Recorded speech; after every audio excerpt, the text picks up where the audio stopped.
America के खिलाफ चीन की बहुत बड़ी जंगी तैयारी है। अहम खबर, चीन ने बरमूडा ट्रायंगल जैसा घातक बॉम्ब बनाया। चीनी टॉर्पीडो किसी भी जहाज को डुबोने में सक्षम, समंदर के नीचे चुपके से कर सकता है जोरदार अटैक। पैसिफिक और साउथ चाइना सी में अमेरिका के लिए यह टेंशन बढ़ाने वाली खबर है। रूस के पोसाइडन टॉर्पीडो ड्रोन की तरह ही घातक होंगे ये टॉर्पीडो।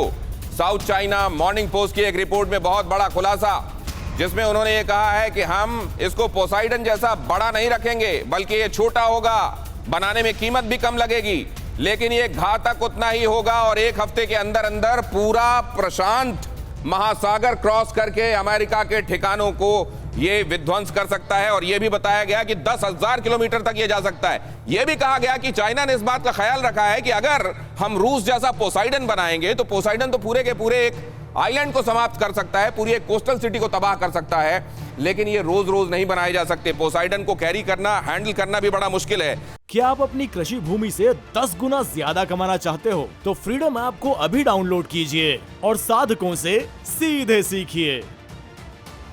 जबकि हमारे जो टॉर्पीडो होंगे वो चलेंगे डिस्पोजेबल न्यूक्लियर रिएक्टर से, और वो न्यूक्लियर रिएक्टर एक खास दूरी तक ले जाकर छोड़ देगा इन घातक टॉर्पीडोज को। उसके बाद ये बैटरी से ऑपरेट होंगे और वो जो न्यूक्लियर रिएक्टर होगा वो जाकर सी बेड में समा जाएगा। तो सी बेड का क्या करने वाला है चाइना और उसके मंसूबे क्या क्या हैं, जरा देखिए इस खबर में। चीन ने खास टॉर्पीडो बनाया, ये खबर है। अब इससे होगा क्या? दुश्मन के जहाज को समुद्र के भीतर ही वो डुबो देगा। वो ये कह रहा है कि हमारा जो न्यूक्लियर मिसाइल की तरह ये काम करेंगे। पैसिफिक सी में अमेरिकी जहाज को निशाना बनाना ये मकसद है। और खतरा क्या है? एक भी अमेरिकी जहाज डूबा तो फिर इसको दिल पे ले लेगा अमेरिका, और फिर ये बात वहीं नहीं रुकने वाली, बात न्यूक्लियर तक जाएगी और न्यूक्लियर तक जाएगी और चाइना और अमेरिका इन्वॉल्व होंगे तो दुनिया में कुछ बचेगा नहीं। डिस्पोजेबल न्यूक्लियर रिएक्टर के तौर पर, जैसा मैंने आपको बताया, ये छोटा डिस्पोजेबल न्यूक्लियर रिएक्टर होगा जो क्या करेगा, जो 35 मील प्रति घंटे या 30 नॉटिकल माइल, 30 नॉट प्रति घंटे समझ लीजिए, या 56 किलोमीटर समझ लीजिए प्रति घंटे की रफ्तार से ले जाकर 200 घंटे तक समुद्र में ये टॉर्पीडो को रखेगा और उसके बाद अपने टारगेट पर ले जाकर इसको हिट कर देगा। बैटरी से चार्ज, बाद में इसके जो वेपन्स हैं बैटरी से एनर्जी ड्रॉ करेंगे और वो वेपन आखिरकार जाकर टारगेट को हिट करेंगे। तो उस लंबी दूरी को तय करने के लिए जो एनर्जी चाहिए वो उस न्यूक्लियर रिएक्टर से मिलेगी। कितने खतरनाक मंसूबे राजीव सरदाना साहब, और ये कहने वाले मंसूबे हैं या कर रहा होगा चाइना ये सब? देखिए, टेक्नोलॉजी प्रूव करने के लिए तो जरूर कर रहा होगा, क्योंकि ये बातें अभी तक सुनी हैं, लेकिन किसी ने ये ऐसे वेपन देखे नहीं हैं कि जो न्यूक्लियर टॉर्पीडो के अंदर न्यूक्लियर रिएक्टर यूज़ कर रहे हो। इतनी बड़ी नहीं होती है टॉर्पीडो कि उसके अंदर एक रिएक्टर, छोटा रिएक्टर फिट कर दिया जाए।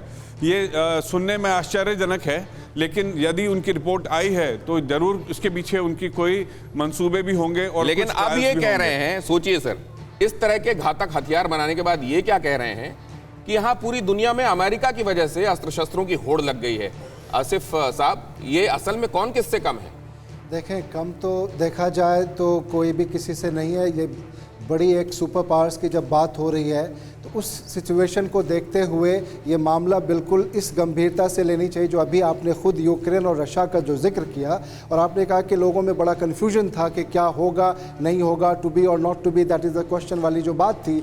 यहाँ पे इसको अभी सीरियसली लेने की इसलिए ज़रूरत है। लेकिन अब समझना ये है कि कौन किस पे क्या भारी पड़ सकता है या ये तमाम चीज़ें हो भी सकती हैं या नहीं, ये एक बड़ा सवाल है। लेकिन न्यूक्लियर, जो मैं अभी इससे पहले आपके सामने बात रख रहा था, न्यूक्लियर वेपन, न्यूक्लियर वॉर, वो जो एक बहुत बड़ा चैलेंज है, एक बहुत बड़ा खतरा है दुनिया के लिए। अगर अभी ये तमाम चीज़ें होती हैं या अभी इन हालात में जब पूरी दुनिया परेशान थी, पहले तो कोरोना और पैंडमिक को लेकर, फिर जो यूक्रेन की वजह से और रशिया की वजह से जो तमाम हालात बने, और ऐसे में क्या हम या पूरी दुनिया इसको फेस करने की सिचुएशन में है, ये ज़रूर सोच रही होगी अमेरिका और चाइना दोनों। लेकिन ये जो हरकतें जो ताइवान के अंदर दिखा रही है चाइना, और ख़ास तौर से इधर से जो रिएक्शन आ रहा है, कहीं ना कहीं ये दिख रहा है कि ये हरकतें, ये मूवमेंट्स बहुत खतरनाक हो सकती हैं। ये हरकतें, ये मूवमेंट्स किसी भी समय एक छोटी सी चिंगारी, बारूद अगर पकड़ लेती है उस आग को तो बहुत बड़ा धमाका होगा। किसान ने उगाई फसल की कीमत तय करेगा किसान। किसान